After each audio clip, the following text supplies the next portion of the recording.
You rely on this podcast to stay informed and connected with your local community, and we rely on you. Without listener support, this show simply wouldn't exist. Be a part of the team that makes this show possible by donating to our home, KUOW. It only takes a minute. Donate at KUOW.org or follow the link in the show notes. And thank you. You're listening to Soundside. I'm Libby Dankman. Imagine you are renting a property and your grass dies and gets brown. This is the Pacific Northwest, where aside from some unseasonable August rain, it's usually pretty dry all summer. Then you get a note from your management company that letting the grass die violates the property's rules, and the company fines you $125. Then on top of that, the company charges you an additional $125 for the trouble it took to put that note on your door. These fines, so-called junk fees, are allowed in many parts of Washington state.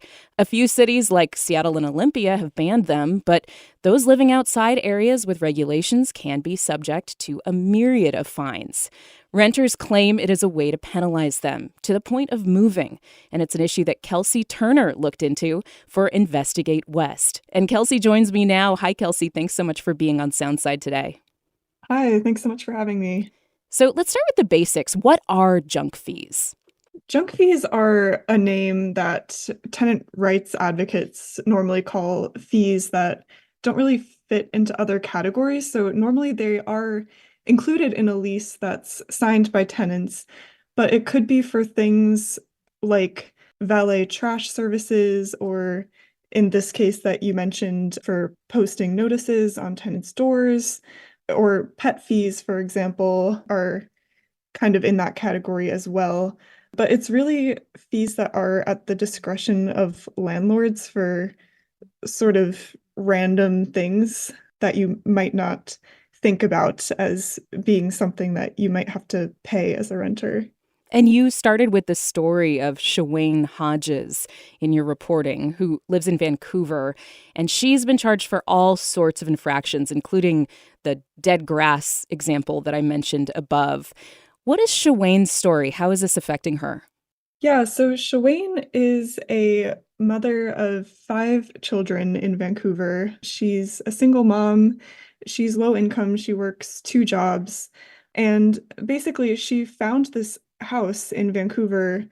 She found it during COVID and moved in, and she has a housing choice voucher. It's a rent subsidy.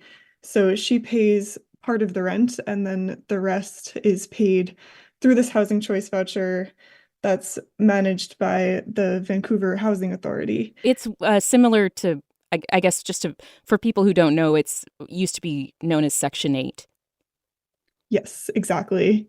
And so she started basically right from the beginning having different maintenance issues, just having some issues with the property management company when she was trying to get things fixed, just kind of experiencing a lot of pushback from them. And as time went on, they tried to raise her rent in 2022.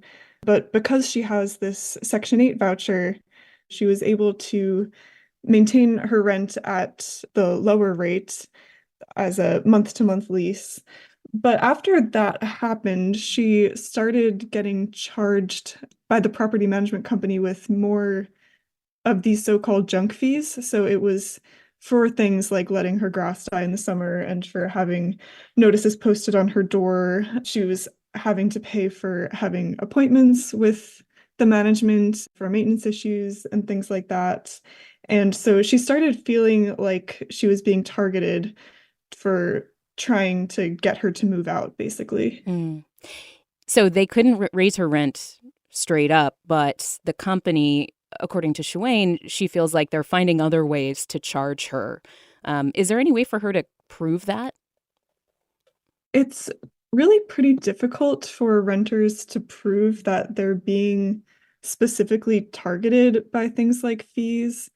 And one of the reasons for that is that Washington's retaliation laws, when it comes to retaliation against tenants, is pretty weak. So, for example, the law defines retaliation as things like raising rent or evicting tenants. But obviously, landlords raise the rent and they evict tenants. And so it's hard for tenants to prove that that's being done in a retaliatory way. And so Shawayne is trying to fight the fees just by arguing that they're unreasonable or just, that they shouldn't have been charged in the first place. But it is hard to show that it's retaliation or discrimination. And at this point, the fees are adding up. I mean, she owes thousands of dollars, right? She does. She owes around $3,000 in fees at this point. Yeah. So you reached out to Shawayne's management company, Zenith. What did they tell you about what's happening here? Zenith told me that they follow all of the fair housing laws, and that they are also in compliance with Washington's Landlord-Tenant Act, which is true because really Washington's Landlord-Tenant Act doesn't have regulations around fees, and so Zenith is able to legally charge many of these fees. So they basically emphasize that they're doing their job, they're not doing anything illegal. Rental managers and property owners you spoke with said that these fees were caused by rental restrictions in the state. Can you explain that, their perspective, and what are they talking about here? Yeah, so one of the main arguments against regulations for fees is that it increases costs for landlords and for property management companies. And so one example was that in 2021, Washington passed legislation that regulates how notices need to be served to tenants. And so that's one reason that these advocates will point out why there are notice delivery fees, such as the one that Shawayne was facing, because basically it costs more money now for landlords to try to serve these notices in ways that comply with the law, because they have to make sure that they're, filling out the paperwork correctly and all of that. Another example was also in 2021, Washington passed a just cause eviction law, which requires landlords to give 60 days notice and a legitimate business reason, like non-payment of rent, before ending a month-to-month lease. But after that passed, some Washington landlords found sort of a loophole in that law where they started charging these really high fees for month-to-month leases in order to push tenants into signing longer-term leases. Mm-hmm. And those longer-term leases can be ended without cause. And so it was examples like that showing that with these regulations, it is just sort of pushing costs to other areas, and landlords are finding ways to sort of make up for that lost money. And these fees are kind of an example of that. So legislators in Olympia have taken on the issue of rental fees. This happened last year, in fact. Ultimately, they failed to enact new policy. What were lawmakers looking at, and why did the effort fail? Yeah, so Washington lawmakers in January introduced a bill that would have capped some rental fees. And those efforts have been made in previous years also, like in 2022 and 2023. There were legislative efforts to regulate late fees, but those efforts faced a lot of pushback from associations for housing providers.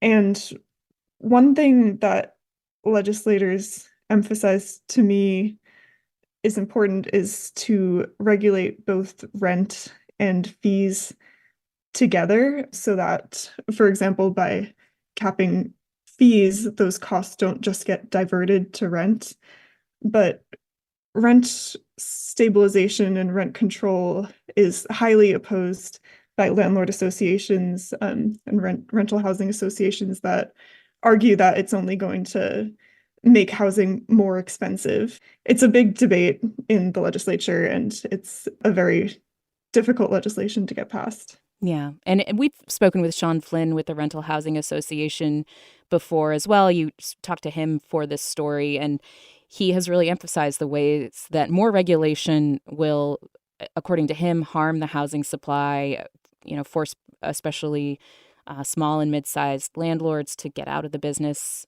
And I'm really curious, Kelsey, if Oregon, for example, right across the border has regulations on junk fees and Washington does not, can't we just look to Oregon and see what's happened to the rental market there and if all of these doom and gloom scenarios have actually come true?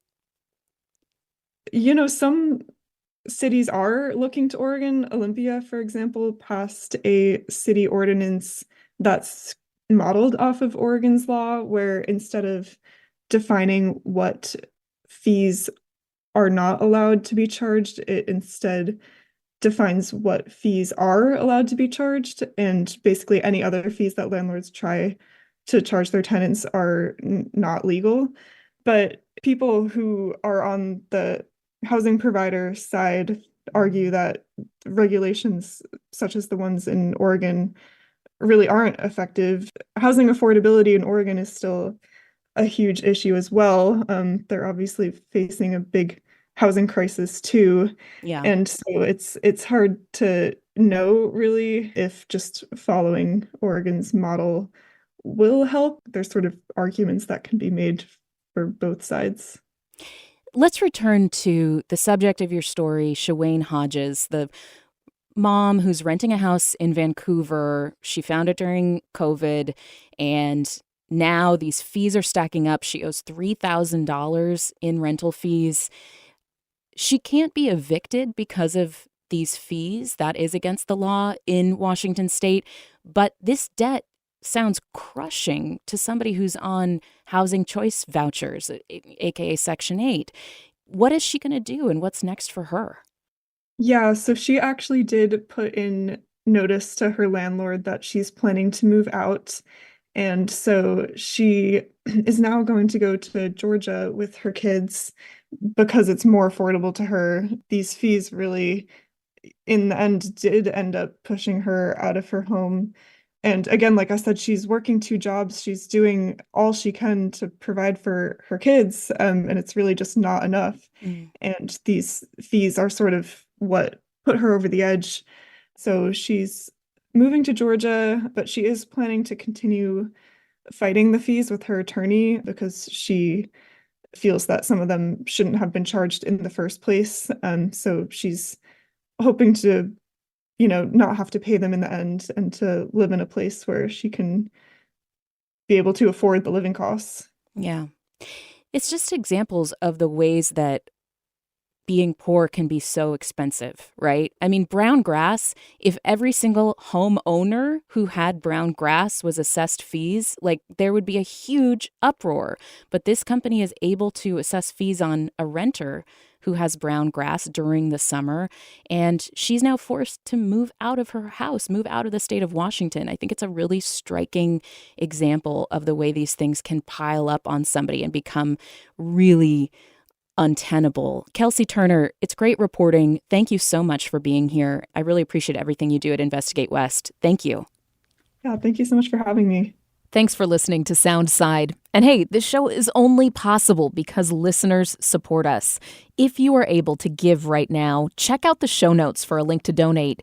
And don't forget, you can listen live on KUOW 94.9 FM Seattle at noon and 8 p.m., Monday through Thursday, or anytime online at KUOW.org.